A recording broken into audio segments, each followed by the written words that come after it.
amasengesho baba gusengeye nizo mbaraga. Turagushimiye Yesu akugirire neza. Dushimye Imana kuko itwemere kuba tugeze kuri uno munsi. Bibiliya iravuga ngo mukora iminsi 6 nimugera ku munsi wa 7 muruhuke. Ni wowe uyu nguyu tugeze mu munsi wa 7. Sifa kwa Mungu. Sifa kwa Mungu. Dushimye Imana kuko yaturagiye barya bagaye bahumeka. Barya igitije umunsi. Barya igitije amasaha n'amadakika. Abo ni utwo dushima Imana. Harimo abandi baryamye ku misego, harimo abandi bimuwe. Abo ngabo ndi turavuga twebwe abakiri bazima. Sifa kwa Mungu. Turashimye kuko bigize neza. Ijambo ryongeyeho tukaba dushimye kuko Imana itwemereye kuba tuhagurusa ahangaha. Tugize iminsi abanyentege nkeya z'imibiri, sindi nkeke z'umutima. Oya, umutima si cyane. Ariko ni intege nke z'imibiri. Umubiri utaduhaye umwanya. Ariko hamwe n'ivyo tukaba dushimye kuva muri Pentecoste. Imana yaduhaye umwanya. Kuva kuri Pentecoste duhaye tuganira ijambo ry'Imana kugeza n'ubu mu bitaramo aho dutaramira hamwe. Hari hamwe Imana yadutije turi mu kugenda n'abakecuru tukanezerwa cyane. Turi mu kwinezerwa cyane aho hantu. Tukavuga ijambo ry'Imana kandi tukumva tuguwe neza. Dushimye Imana kuko nabwo itugejeje kuri no munsi hano tukaba tugeze kuri uyu mwanya. Tugashimira n'abayobozi badutekereje kuvuga ijambo ry'Imana ritoye uko riri kose. Turabashimiye namwe Imana yaheze umugisha. Turarika abakristo twese gushorerana. Abasazaga nuko twihanganira. Muratwihanganira amagambo abiri. Muratwihanganira abasazaga bazabarondogora niyenda cyangwa bakagira vuba. Ijambo rya kabiri abasaza imvugo yino ntiturayimenya. Turi mu kuvuga irya yiwacu. Kinyamurenge kirya nyine cyaba kiye gikomeye. Ariko ino tukumva mwaradusize mu mvugo zindi zino ariko twe tukavuga ikinyamurenge kiye gikomeye. Turabashimiye kuko mutwihanganira kandi tugafatkanya. Imana yaheze umugisha. Turaritse tugiye kuganira ijambo ry'Imana. Turaritsa iki gitabo ngira ni Kirundi. Nico za mu kusoma. Turaritsa abafite Bibiliya yera badusomere. Ngaho pasiteri nadushorerane mu gusoma. Ingoma ya kabiri igitabo cy'ingoma ya kabiri ni igice cya 7 turasoma amavesani. Igice cya 7 guhera ku 12, 13, 14, 15. Ingoma ya kabiri. Igitabo cya 5 cya Mose. Cyo nico dusoma. Dushorerane. Ingoma 7, 12, 13, 14, 15. Naho niho dusoma.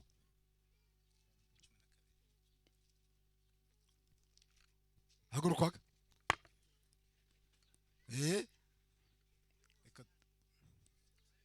Tugende. Reka dusome. Yego. Haravuga ngo hanyuma Uwiteka yereka Salomo nijoro aramubwira ati. Bibiliya iratubwiye ngo hanyuma Uwiteka yereka Salomo iramubwira ngo Imana yereka Salomo iramubwira ngo manuka. Numvise gusenga kwawe. Ati numvise amasengesho yawe. Maze nitoraniriza aha hantu. Amaze nitoraniriza aha hantu. Ngo habe inzu. Kugira ngo habe inzu yo gutambiramo ibitambo. Yo gutambiramo ibitambo masadaka. Nindamuka nkinze ijuru. Aramubwira ati nimutabikora ngakinga ijuru. Imvura ntigwe. Imvura ntigwe. Cyangwa nintegeka inzige. Cyangwa ngategeka inzige. Ngo zone igihugu. Zikona igihugu cyanyu cyose. Cyangwa ninohereza mugiga. Ati cyangwa nkohereza mugiga indwara mu bantu banje. Mu bantu banje. Maze abantu banje. Amaze abantu banje nibamara kubona ibyo ngibyo. Bitiriwe izina ryanje. Bitiriwe izina ryanje. Nibicisha bugufi. Bamaze bikishije bugufi. Bagasenga. Bagasenga. Bagashaka mu maso. Bagashaka mu maso yanje kugira ngo bambone. Bagahindukira. Bakampindukirira. Bakareka ingeso zabo. Bakareka za ngeso zabo zose. Naje nzumva. Arababwira ati nzabumva. Sifa kwa Mungu. Amen. Nzabumva. Igira hepfo. Naje nzumva ndi mu ijuru. Ati nzabumva nicaye mu buturo bwa. Bababarire igicumuro cyabo. Ibicumuro bose nzabibabara bakiriza igihugu. Amaze mbakirize cya gihugu kiyadusengera. Subira kende.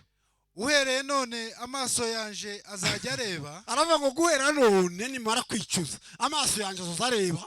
N'amatwi yanjye azajya yumva gusenga. Amatwi yanjye azajya yumva no gusenga kwanyu. Kuzasengerwa ahantu. Akuzosengerwa aha mwatoranije. kuko ubu ntoranije iyi nzu kuko ntoranije iyi nzu nkahereza kugira ngo narayitunganije ndayoza kugira ngo izina ryanje ribone riyiberemo kugira ngo izina ryanje rizobere muri iyi nzu iteka ryose.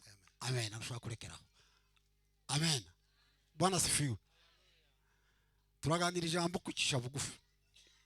Kwicisha bugufi. Mwari ushabarisomye ku verse 14. Bavuze kwicisha bugufi. Mu magambo duhisemo yose, aya magambo yose twahisemo kuganira kwicisha bugufi. Kwicisha bugufi mu mvugo ku mukristo. Ibyo twavuze byose Mose yavuganye n'Uwiteka twabitambutse turabiretsa aho ngaho ko turatambuka baduha minute. Ubuzima bwanjye sinzakunda kwica gahunda. Baratubwira ngo iminite baduhaye tuyitimize. Nanjye nibyo nkunda. Ibya Mose yavuganye n'Uwiteka bavuzega aramubwira ngo ngiye gutunganya urusengero. Yavuze amaze kurwubaka amaze arushikiriza Uwiteka. Uwiteka aramubwira ngo nimumpindukirira amaze mukandeba mukanumva mukareka ibyaha zanyu ngo nzobumva iyo ndi nzobakiriza igihugu nimara kubakiriza igihugu amaze ndetse bakizeriri n'ibindi byose mugiga n'ibindi byose yatondeguye ndi akizababaho. Ariko aravuga ngo nimwicisha bugufi. Sifa kwa Mungu. Twavuze ngo turaganira kwicisha bugufi. Kwicisha bugufi gufite amazina menshi. Kwicisha bugufi ni ikimenyetso cy'umukristo. Umukristo agira ikimenyetso cya mbere no kwicisha bugufi. No kumureba no mu mvugo, no mu ngendo, no mu ntekerezo. No kubaho kwiyo bakamenya baturiya yarakijijwe. Uriya yageze muri ya ngoro twabwiwe. Uriya yasize birya byose batubwiye. Ukareba imvugo yiwe. Kwicisha bugufi ku mukristo ni izina ryiwe. Icya kabiri ni passport yo mukristo kwicisha bugufi. Passport yo mukristo si iyi ngiyi turi mu kugura hano turi mu gushaka, ariko twebwe abari muri iyi ngoro iyi yindi Bibiri itubwiye abari muri iyi ngoro ikitwerekana kuko turi muri iyi nzu kikatwerekana ko turi abakristo ni passport kwicisha bugufi. Kwicisha bugufi icyogiye kwicisha bugufi ni amahoro. Icyogiyeho ni ikimenyetso.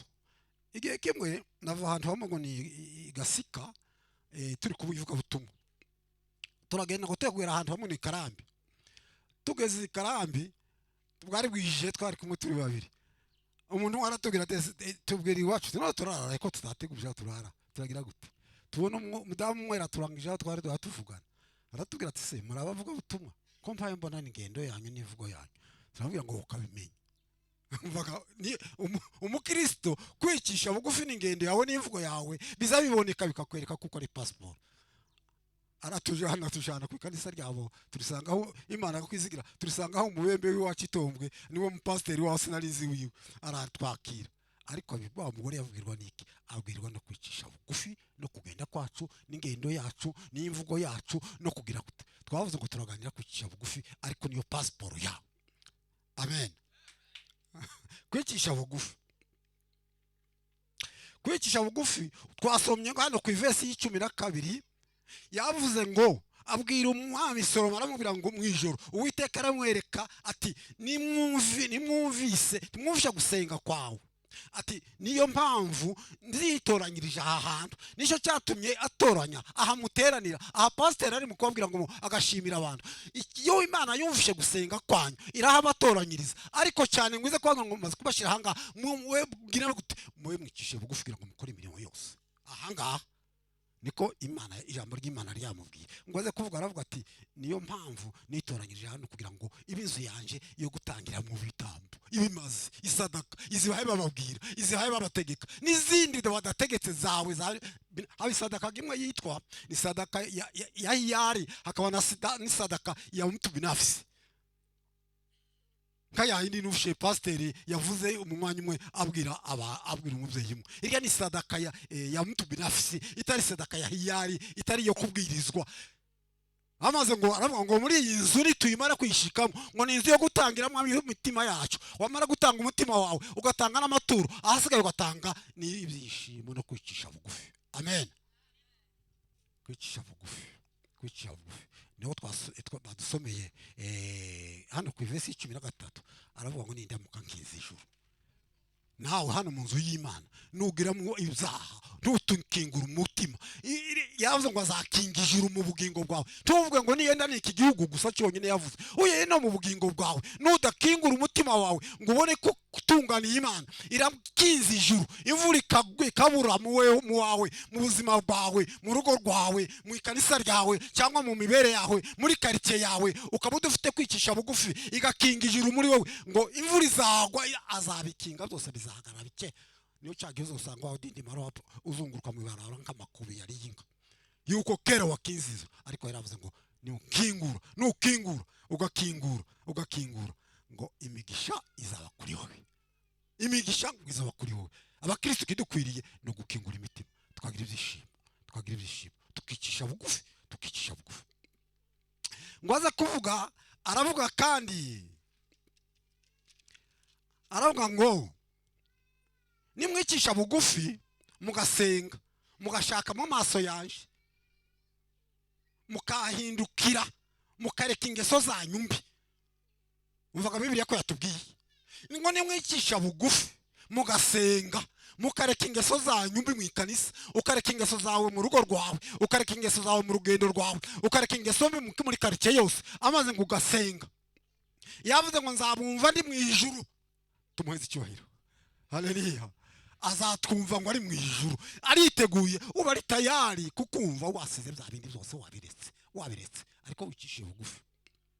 Ati nzabumva ndi mu ijuru. Niho yatubwiye ngo nzabakiriza igihugu. Iki mwawusengera, iki dusengera, iki tubagikira kuriya, nuko tuzaba twabaje kwicisha bugufi, tukicisha bugufi, tugakura zabigirwa abana, tugakuramo za mana za Diana za Dagoni, tukazikura muri twe ngo nzabakiriza igihugu. Ndetse nzaba n'amaso yanjye ndahadaza zareba. Oya, ko turavuga mu makariki, ko turavuga mu nzu yawe, ko turavuga mu ikanisa nkiri, ko turavuga aho uri hose, umukristo kera wicishije bugufi ugakingura, azagukiriza mu wawe mu nzu, agukirize no muri quartier yawe, agukirize no mu bwoko bwawe, agukirize no mu ifamiye yawe yose, agukirize no ruzaro rwawe, kuko wicishije bugufi ukareba mu maso ye. Sifuka Mungu. Ngo aze kuba ati noneho kurangiza, aravuga ngo ariko cyane n'amatwi yaje, amatwi ngo zakumva. Amatwi yayo gasingaya abana b'abantu, twebwe batacyumva basazaga basigaye bavuga izigabo zanje zikanseka, akaba bavuga sinumve. Ariko yavuze ngo amatwi yanje yo ngo azabumva. Iyo ntakiranirwa, iyo ntiyanga kumva icyo umusaba cyose, icyo umubwira cyose, ari tayari, ariko wicishije bugufi munsi y'amategeko. Igituma umukoni nduri haiba mu gihugu ubungubu uko nuko bamwe no kuticisha bugufi. Twe twabaye nahira amabembe azaza kuvuga kikubita ku mutima, akavuga ngo njyewe uravuga ngo njyewe hari uri imbere yawe. Umunsi nawe bagiye umunsi batuboha hari buvira umwe yikubise ku mutima ngo uri ubwoko urabuzanya hanga. Ndababwira ngo nturuta ubwoko kandi nturuta yakuremye. Ati ivuze gute? Ndavuga ngo nturuta ubwoko kandi nturuta yakuremye. Kuri kubita ku mutima ngo dufite nyirayo nyiriju. Niko gira yavuze ngo amatwi yanje azabumva nimwicisha bugufi mugapfukama mugasenga, amaze mukareka ibyaha byanyu byose, ngo azabumva bakiriza igihugu, abakize n'indwara, ndetse abahumanura n'ibindi byose ari bimwe. Sifuka Mungu. Bene data, bagabo n'abagore, bahungu n'abakobwa, ikimana dushaka muri kano kanya, ikimana dukeneye no kwicisha bugufi, dushake mu maso yayo. Nicyo nshaka kurangire mwene data, wicishe bugufi ushake mu maso ye. Nicyo gituma uzobona ubwiza bw'Imana, nicyo gituma uzobona n'imigisha. N'iyi migisha yose izatubaho kandi izadukorera. Wicishe bugufi. No hano dushatse kureba Pawulo yandikiye Abaroma. Pawulo yandikira Abaroma 12 n'umurongo wa mbere, arababwira ngo bene data, ngo ndabinginga kubwo imbabazi z'Imana ngo mutange imibiri yanyu ibi bitambo bizima byera bishimwa n'Imana, uko niko kuyikorera kwanyu gukwiri, ngo ariko ntimuse nabiki gihe. Haleluya. Twebwe ngo turabandi, wowe uranga ngo turacyari kumwe n'ababandi. Oya ye turabandi, ntuse nabiki gihe, ntuse nabubu, abo bamwe bareko baragenda ukundi, abo ubundi barya imvugo zabo uri mu gusanga zivuga ukundi, abo ubundi barya uri mu gusanga basambura amakariki, abo ubundi barya uri mu gusanga basambura amakanisa, ni barya uri mu gusanga basambura amazu, ni barya uri mu gusanga mu ikanisa bateye akaduruvayi. Nibo Pawulo yavuze ngo ntiduse nabo, ahubwo duhinduke rwose tumweze icyubahiro. Haleluya, tumuhinduke rwose. Bango bazamugezi bawe ko yahindutse, umuze tese burahindutse, duhinduke muri zose. Niko yavuze, niko Bibiri tubwiye ngo duhinduke, ntimwishushanye, ntimuse nabo, n'imvugo yanyu ntiwe nayo, n'ingendo yanyu. Tugenduka kwacu kuzumukona gatwebwe, turi mu kugenda kwacu, tukagenda kwacu. Kuko wowe n'umukristo azagenda, umukristo uzumwibwira ataranavuga, ukareba turi uriya n'umukristo uriye, n'ingendo ye, n'imvugo ye, no gusubiza kwiwe ugasangana turasa nawe. Waza kubera mu gitabo cy'Abafilipi kuri 2:5 ashaka kwandikira Abafilipi, Pawulo arababwira ngo yongera kubabwira ko Abafilipi bagire wa mutima wari muri Kristo Yesu, wa mutima wari muri Kristo Yesu, ngo abari ubaba umubamo, abari ubakoresha kugira ngo bareke icyaha, bareke no kuticisha bugufi. Niko Pawulo yabwiye Abafilipi ati bureke mugire wa mutima muri Kristo Yesu, ni utuma mureka icyaha mukareka no kuticisha bugufi. Umutima iyo wazaye abana, ufite abana uzukenera kubabwira ngo mushorane kuri ritimi, ukabigisha bakakwa harimo abazabananirana, harimo bashindikana turatugira ngo twebwe twagera kuri ubwo busaza, bakavuga ati nihereka none gano gukora ubasaza ene batoya bamwe barabananira, ariko ugashaka ngo mushorane kuri ritimi. Nimba ari umwana w'umukristo ugashaka ngo abe umukristo yemere Kristo nk'umukunzi, niho yavuze ngo muramenye ntimuse n'abiki gihe baragoye. Twabivuze reka tureke mu gutinda ngo tuza kurangiza handi. Dore ingeso yaturangiye dukwiriye kugira ngo dukureho tuboneke twicishije bugufi. Yatubwiye izo tureka kugira ngo tuboneke ko dukwiriye kwicisha bugufi, tuzereke. Dusomere wangaho, dusomere mu Bagalatiya 5:17 tugere ku 19 ko turasimba bimwe twabisize. Tuzi ingeso yatubwiye kugira ngo tuboneke twicishije bugufi. Tiwo kwicisha bugufi cyubatse kuri za ngeso ntibiza bibaho, ntibiza binashoboka utarabanza kuzirandure, ubanze nguzimure, ubanze nguzihungishe, niyo uboneka wicishije bugufi kuko wazikuye mu mutima wawe. Bagalatiya 5:17-19 naho tugenda 17 hera ku 17. haravuga ngo kuko kamere irarikira iby'umwuka yanga. Abantu bagarara kamere y'inginge ukwanje nize, kamere ntizipfa uko mutubona, kamere ntizipfa ahubwo izibambwa. Umukristo agira urubambo rwo kuyibamba, yagira ngo iragiriye iriya kamere ya warusanga iko urubambo rukayizisa,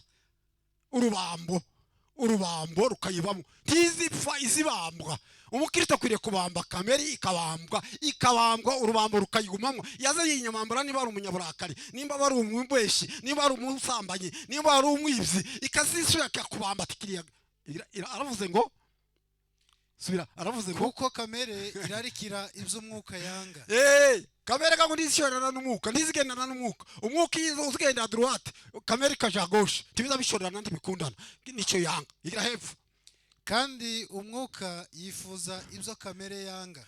Umwuka nawe gukavuga abindi kamere yanga, akaba ari umwuka ukundana nawe, kumwuka ukabanguka igira hepfo. Kuko ibyo bihabanye, ibyo biraburanye, ntibihujije. Nicyo gituma ibyo mushaka gukora atari byo mukora. Nicyo gituma ushaka kugira wari ushatse gukora, kamere kakoyoza ukaza gukora ibyo ukwiriye gukora. Ngaho ariko niba muyoborwa n'umwuka, gwaze kuvuga ati yeme bantu b'Imana, nimba muyoborwa n'umwuka ntimuba mugitwarwa n'amategeko. Nta mategeko ya kamere bakibata gutwara. Subira. Dore imirimo ya kamere iragaragara niyi. Dore imirimo ituma kamere igaragara niyi ngiyi: gusambana, harimo kugusambana no gukora ibiteye isoni, harimo gukora ibiteye isoni biga bisuzuguritse, n'iby'isoni, harimo n'ibindi by'isoni nke mu bitakwiriye ku mukristo, no gusenga ibishushanyo. Harimo n'abasenga ibigirwamana bakibifite n'ubu ngo bagasenga ibigirwamana. Bankubagara mpase ibigirwamana birimo mu buryo bubiri. Erego hazabugira umwana akamugira ikigirwamana, hari ugira umugabo akamugira ikigirwamana, hari ugira umuntu akamugira ikigirwamana. Ibone ibyo birimo, hakaba n'ikigirwamana cyakindi cya Dagoni. Ngaho izo baravuze ngo ntitubikunda.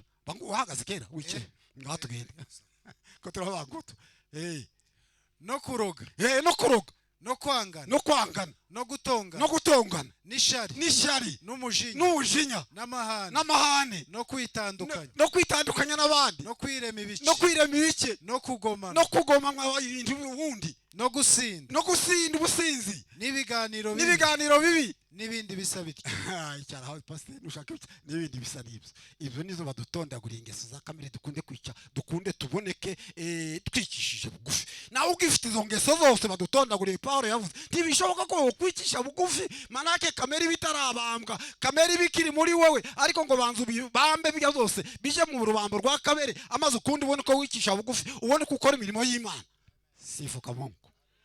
sifuka Mungu okay kamere tugiye kurangiza